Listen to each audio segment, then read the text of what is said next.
আসসালামু আলাইকুম রহমতুল্লাহি ওবরকাতুহু। সম্মানিত দর্শক, শেখ হাসিনার পতনের পর অর্থাৎ ৫ই আগস্টের পর বাংলাদেশের যে রাজনৈতিক দলটি নিয়ে সবচেয়ে বেশি আলোচনা হচ্ছে, ক্ষেত্র বিশেষে সমালোচনা যে হচ্ছে না তা নয়, এবং যে রাজনৈতিক দলটির তৎপরতা সকল মানুষকে আকর্ষণ করেছে এবং কিছু কিছু মানুষের মনে ভয়ও তৈরি করে ফেলেছে। এবং বাংলাদেশের রাজনীতিতে রীতিমতো একটা ভারসাম্যহীনতা তৈরি করে ফেলেছে সেই দলটি হলো জামায়াতে ইসলামী। জামায়াত ইসলামী সম্প্রতি দুটো বৈঠক করেছেন তাদের যে আমির। প্রথম বৈঠকটি হলো প্রধান উপদেষ্টা ডক্টর মোহাম্মদ ইউনূসের সঙ্গে, আর দ্বিতীয় বৈঠকটি হলো সেনাপ্রধান ওয়াকারুজ্জামান সাহেবের সঙ্গে। জনাব ওয়াকারুজ্জামান কোনো রাজনৈতিক দলের নেতাদের সঙ্গে সরাসরি বৈঠক এখন পর্যন্ত করেননি, এক্সেপ্ট জামাত ছাড়া।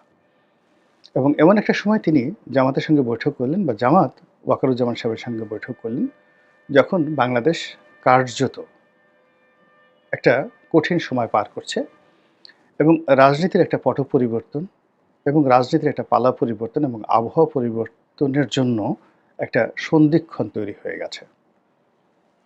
রয়টার্স থেকে শুরু করে পৃথিবীর নামকরা যে সকল পত্রপত্রিকা রয়েছে তারা বাংলাদেশের বিষয়গুলো নিয়ে হাইলাইট করছে, ডক্টর মোহাম্মদ ইউনূসকে নিয়ে এবং জেনারেল ওয়াকারুজ্জামানকে নিয়ে। কেবল ভারতীয় পত্রপত্রিকা নয়, আমেরিকান পত্রপত্রিকা, ইংল্যান্ডের পত্রপত্রিকা, ফ্রান্সের পত্রপত্রিকা, এমনকি চায়নার পত্রপত্রিকা, রাশিয়ার পত্রপত্রিকায় সিরিজ অফ রিপোর্ট ছাপা হচ্ছে। আমরা বাংলাদেশের বিষয়ে তা অনেক কিছু জানি না, আর জানলেও অনেক কিছু বলা এখানে বসে সম্ভব নয়। আমরা জানি যে জামাত একটা দল যারা ডানপন্থী রাজনীতির ভারসাম্য রক্ষা করে প্রথম থেকেই, স্বাধীনতার পর থেকেই। এখানে আপনাকে ডানপন্থী এবং বামপন্থী বিষয়টি একটু হালকাভাবে ধারণা দেই। মূলত কমিউনিস্ট যারা করেন, সেকুলার যারা রাজনীতি করেন, তাদেরকে বামপন্থী বা বামপন্থী সমর্থিত সরকার বলা হয়। যে কোনো কারণেই হোক না কেন, স্বাধীনতার পর বাংলাদেশ অনেকটা বাম ঘেঁষা হয়ে পড়ে এবং বাংলাদেশ কমিউনিস্ট পার্টি এবং বামধারা যারা রাজনীতিবিদ, ইনক্লুডিং মাওলানা ভাসানী, তিনিও চীনপন্থী ছিলেন। তারা সরকারের উপর যে প্রভাব বিস্তার করছিলেন, এর ফলে কী হলো, ডানপন্থী যারা ধর্মভিত্তিক রাজনীতি করেন তারা কোণঠাসা হয়ে পড়েন এবং তারা গোপনে গোপনে জামায়াত ইসলামের নেতৃত্বে বা জামায়াত ইসলামের সঙ্গে সঙ্গবদ্ধ হতে থাকেন। আজকে যারা হেফাজত করেন, আজকে যারা চরমোনাই করেন, তারা ৭১-৭২ সালেও ছিলেন। তো তাদের মধ্যে এই যে ডানপন্থী যারা রাজনীতি করেন, যাদের মূল যে শক্তি, রাজনৈতিক শক্তি, সেটা হলো মুসলিম লীগ থেকে এসেছে। তো মুসলিম লীগের সেই যে ইসলামাইজেশন, সেই ইসলামাইজেশনটিকে আরও গোড়াভাবে, কট্টরভাবে ধারণ করে জামায়াত ইসলামী।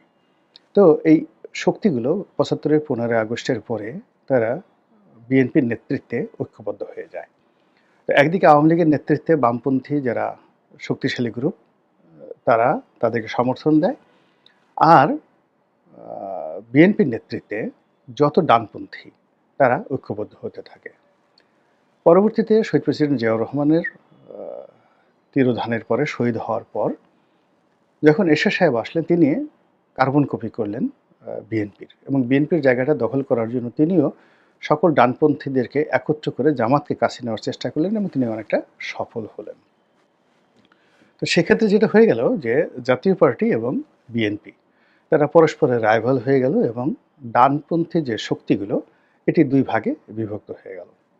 অন্যদিকে বামপন্থী যে শক্তিগুলো আছে, এটা সিমেন্টেড হয়ে গেল। তারা যতই বিভক্ত হোক, জাসদ কয়েক ভাগ বিভক্ত হয়ে গেল, বাসদ ভাগ হয়ে গেল, তারপর মাওলানা ভাসানীর যে ন্যাপ, সেটাও কয়েক ভাগে বিভক্ত হয়ে গেল, কিন্তু শেষমেশ সবাই আওয়ামী লীগের সঙ্গে থেকে গেল এবং এখন পর্যন্ত আওয়ামী লীগের সঙ্গে আছে। পরবর্তীতে যখন এরশাদ সাহেবের পতন হলো, এরশাদ সাহেব পতন হওয়ার পরে তখন বাংলাদেশে দুটো ভারসাম্যের রাজনীতি শুরু হয়ে গেল। একটা হলো ডানপন্থী যারা রাজনীতি করবেন, সেই ডানপন্থী রাজনীতিবিদদের মধ্যে জামাত যে অবস্থা ছিল সে অবস্থাতে রয়ে গেল, আর বামপন্থী নিয়ন্ত্রিত যে রাজনীতি, সেই রাজনীতিতে একবার জাতীয় পার্টি বামপন্থীদের সঙ্গে অর্থাৎ আওয়ামী লীগদের সঙ্গে আসার চেষ্টা করলো, আবার বিএনপির সঙ্গে যাওয়ার চেষ্টা করলো এবং শেষ পর্যন্ত আওয়ামী লীগের সঙ্গে তারা আসলো। ফলে আওয়ামী লীগের বামপন্থীর সঙ্গে জনাব এরশাদের যে রাইট মানে দক্ষিণপন্থী যে উইংসটি আছে, সেই উইংসটি একত্র হয়ে গেল। তো এই যে একত্র হয়ে যাওয়ার ফলে পুরো রাজনীতিতে আগের যে ব্যালেন্সটা ছিল, ডানপন্থী মানে পিওর ডানপন্থী, বামপন্থী মানে পিওর বামপন্থী। তো এর মধ্যে আবার কিছুদিন জামাতের সঙ্গে আওয়ামী লীগেরও বন্ধুত্ব হয়ে গেল। এর সাথে জমানাত একবার হলো, আওয়ামী লীগ যখন ক্ষমতা এলো তখন একবার হলো। এর ফলে কি হলো, ডানপন্থী এবং বামপন্থী দুটো ধারাই কন্টামিনেটেড হয়ে গেল জামাত এবং জাতীয় পার্টির কারণে। এই অবস্থাতে চলছে। এই অবস্থাতে চলতে গিয়ে এই যে যখন 5ই আগস্টের এই অভ্যুত্থান হলো, সেই অভ্যুত্থানের পর জামাত সবচেয়ে সুবিধাজনক অবস্থানে থেকে সে করল কি, ডানপন্থী এবং বামপন্থী এই দুটো ধারার যে বিএনপি এবং আওয়ামী লীগের যে ধারা ছিল, সেই পুরো ধারার থেকে বের হয়ে সে স্বতন্ত্র একটা কনজারভেটিভ ইসলামাইজেশন করার জন্য একটা শক্তির উদ্ভব করতে চাইল। অনেকটা যাকে বলা হয়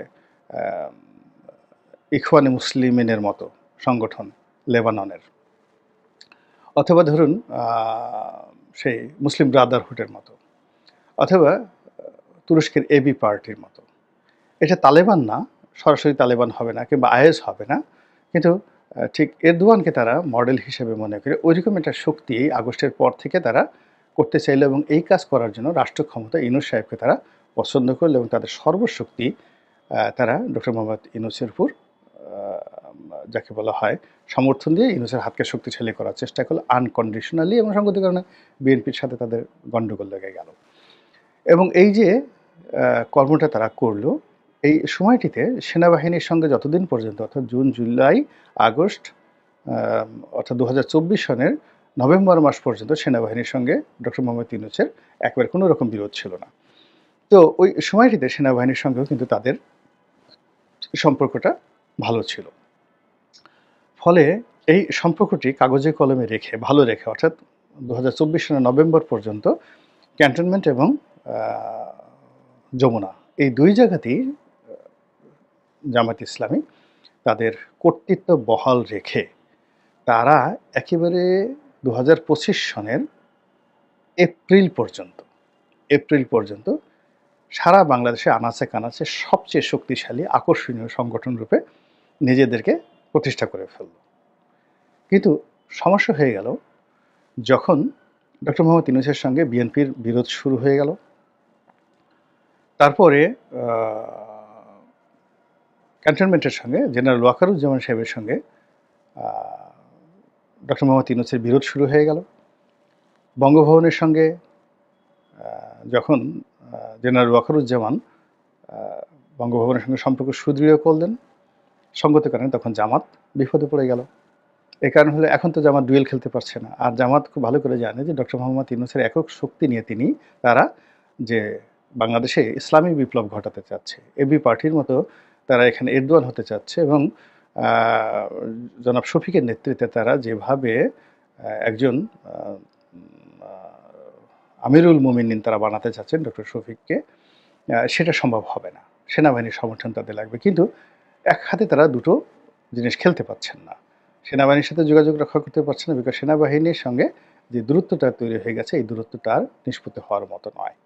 ফলে কি হলো, 2025 সনের এপ্রিলের পর থেকেই জামাত বিভিন্ন জায়গাতে অপদস্থ হওয়া শুরু করলো এবং বিভিন্ন লবি, বিভিন্ন গ্রুপ জামাতের শীর্ষ নেতাদের সম্পর্কে নানা রকম নেতিবাচক প্রচার শুরু করলো। জামাতও এই ধরনের প্রচারকে মোকাবেলা করার জন্য তারাও সামাজিক মাধ্যমে ব্যাপক বিনিয়োগ করলো এবং এই বিনিয়োগ করে করে জামাত একটা এক্সট্রিম পর্যায়ে চলে গেল। এবং এই এক্সট্রিম পর্যায়ে চলে যাওয়ার পরে জামাত এখন অভ্যন্তরীণ রাজনীতিতে তারা কোন অবস্থায় আছে তারা ভালো জানেন।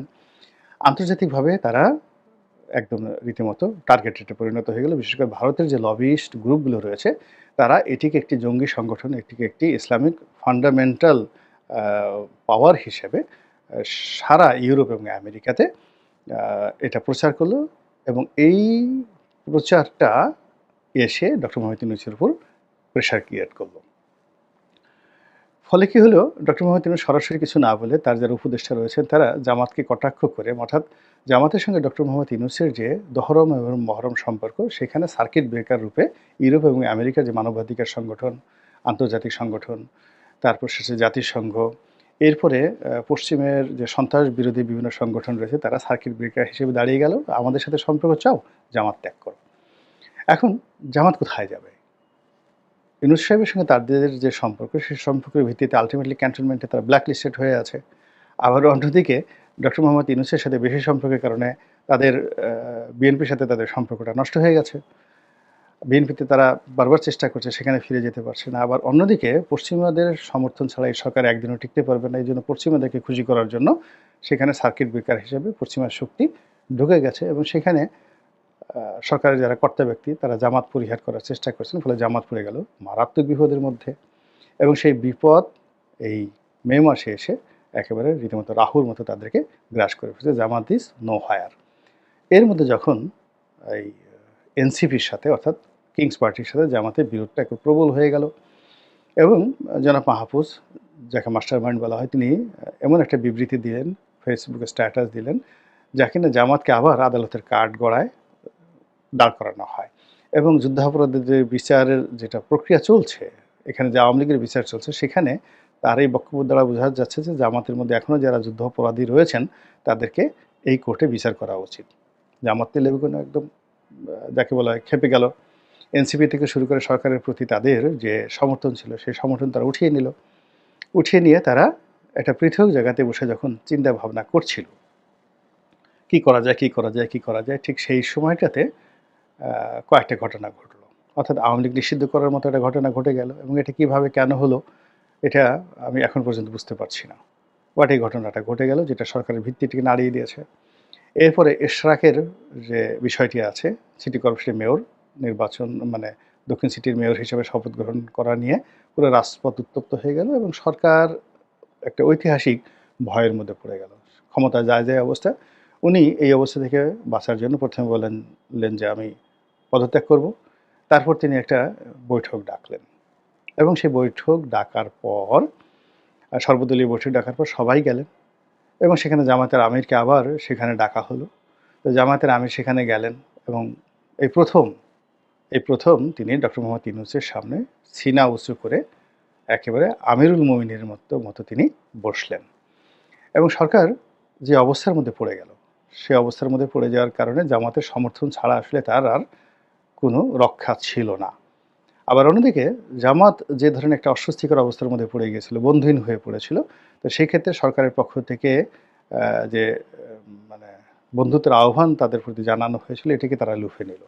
ফলে ওই যমুনার যে বৈঠক থেকে বের হয়ে জামাতের আমির যে বক্তব্য দিলেন, সেই বক্তব্যটা মূলত সরকারের ভাষা, অর্থাৎ ডক্টর মোহাম্মদ ইউনূসের ভাষাই তিনি তার নিজের জবান দিয়ে প্রকাশ করলেন। কিন্তু সমস্যা হয়ে গেল, এই খবর যখন উত্তরপাড়াতে গেল, সেখানে সঙ্গতির কারণেই এমনিই একটা জামাতের প্রতি তাদের রাগ ছিল, বিরাগ ছিল, ক্ষোভ ছিল দুটো কারণে। প্রথম কারণ হলো যে তারা ডক্টর মোহাম্মদ ইউনূসকে এম্পাওয়ার্ড করছে, এনসিপিকে এম্পাওয়ার্ড করছে। দ্বিতীয় যে বিষয়টি ছিল সেটি হলো পশ্চিমা শক্তি জামাতকে পছন্দ করছে না। আবার তৃতীয় যে বিরাগ সেটা হলো যে এখন আবার এই যখন দুটো পক্ষ আলাদা হয়ে গেছে, দুটো পক্ষের মধ্যে একেবারে রীতিমতো রেষারেষি শুরু হয়ে গেছে। তো সেখানে জামাত একটা পক্ষ যখন আবার অবস্থান নিয়েছে তাদের পক্ষে, তখন সঙ্গত কারণেই উত্তরপাড়া বা জেনারেল ওয়াকারুজ্জামান বা সেনাবাহিনী তাদের মন ভারী হবে, রাগ হবে, বিক্ষুব্ধ হবেন, এটাই স্বাভাবিক। এখানে প্রেম প্রীতির কোনো লক্ষণ নেই। ফলে কি হলো, নজিরবিহীনভাবে ক্যান্টনমেন্টে বৈঠক হলো। জামাতের যারা নেতৃবৃন্দ তারা জেনারেল ওয়াকারুজ্জামানের সাথে বৈঠক করেছেন, এটা পত্রপত্রিকায় এলো এবং সেখানে বৈঠকে কুলাকুলি, মুসাহাফা বা মানে সেখানে জামাতের আমিরের দোয়া নেওয়ার জন্য সেই বৈঠক হয়নি। যদি দোয়া নেওয়ার জন্য হইতো তাহলে জেনারেল